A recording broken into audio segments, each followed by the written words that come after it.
All right, our ninth learning outcome from Unit 1 is that we could find missing terms in an arithmetic sequence and identify the common difference.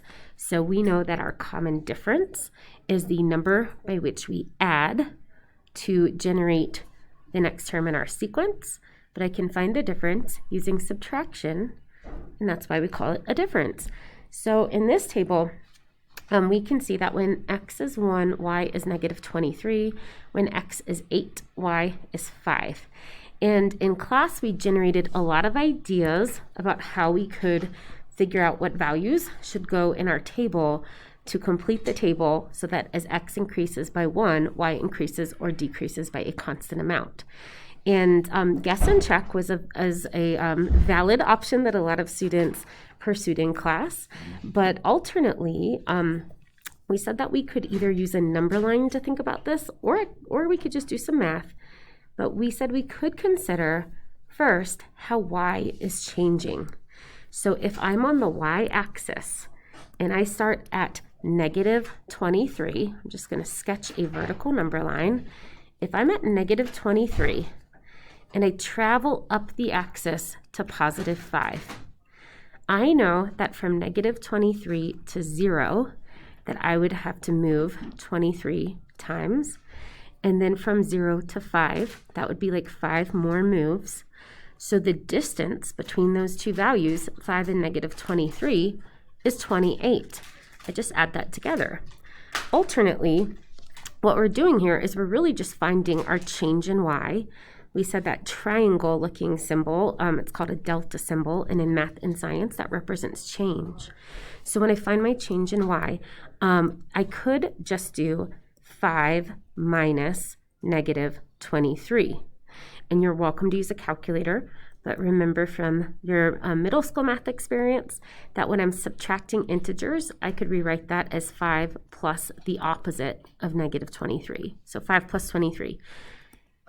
No matter how you do it, we should observe that y is increasing by 28 between the values x equals 1 and x equals 8. So I'm going to call that delta y, and I just mean that we're changing by a positive 28 on the y-axis. So then similarly, we know that to get from negative 23 to 5, we have to essentially increase by 28. But we also want to think about over what interval of x. So from 1 to 5, so like from where x equals, or sorry, not from 1 to 5, from 1 to 8. So from where x equals 1 to x equals 8, how many moves is that along the x-axis? So again, I could sketch a number line. I'm making it horizontal since my x-axis is horizontal. But if I start at the number 1 and I move to the number 8, I'm moving 7 times. So like 1 to 2, 3, 4, 5, 6, 7, 8. Ooh, that got tight there.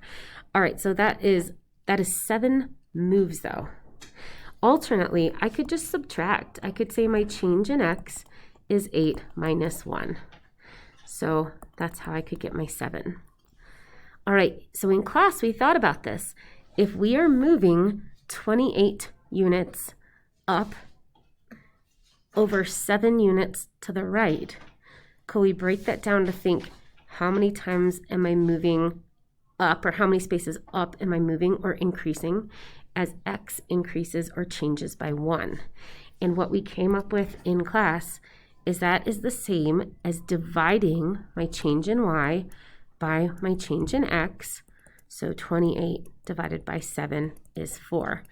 And if you remember from your middle school math experience, you might recognize that as being the same as the slope of a linear equation.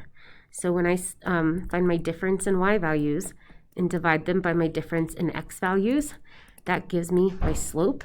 And on a graph, I might interpret that as rise over run. So for every 1x that I run, so to speak, to the right, I rise by positive 4. All right, so as I'm filling out my table for my arithmetic sequence, I can just count up by 4s or add 4. So from negative 23, I should be at what? Negative 19, negative 15, then what, negative 11, negative 7, negative 3, positive 1, and 5. And so we always want to just double check, make sure that my last addition of 4, so like from 1 to 5, make sure that I end up at that correct number 5. Okay, so we said that that is a good strategy for finding the common difference in an arithmetic sequence. And if you're looking back for resources on that, we learned about that in our 8th lesson, lesson 8. But we also talked about how to find missing terms in a geometric sequence and identify the common ratio. And we said this might feel a little bit harder. And I know that we've got a really big number in our table, but it's okay because we can use a calculator. So if I look at my geometric sequence, I know, and so do you, we all know that in a geometric sequence, we'll observe a pattern of multiplication, or sometimes it will look like division to us, but we can always rewrite division as multiplication, multiplying by the reciprocal. So if I'm like considering what's happening in my table, my starting value that I know of is 4. And I don't know what my common ratio is, but I'm going to use the letter R to represent my common ratio, R for ratio. So what I do know is that to get to my second term, whatever R is, my second term is 4 times R, because we said the common ratio is the number by which we multiply when we are finding the next term in a sequence. And even though the word ratio is a word we associate with division, we find our ratio by dividing a term by its previous term. So that is why we call it a ratio. All right, so if my second term in my sequence is 4 times R, I know that to get to my third term, I'm going to multiply by R again because it's a geometric sequence. So I get 4 times R times R. And I could also express that as 4R squared. Going back to the first expression I wrote, that's the same as just 4R to the first power. And it's just R that's getting squared. All right, to find the next term in my sequence, I would multiply by R again. So that's 4 times R times R times R, which I could express as 4R cubed. To get to my next term, multiplying by R again, so 4 times R times R times R times another R, so times that ratio a 4th time. And I could express that as 4R to the 4th power. And then lastly, to get to 972, to get to 972, I'm going to we see the pattern, right? That's going to be 4 times R to the 5th power. So I start with that 4 and I multiply by R 1, 2, 3, 4, 5 times to get all the way out to where X equals 6. All right, so let's think about this number 972.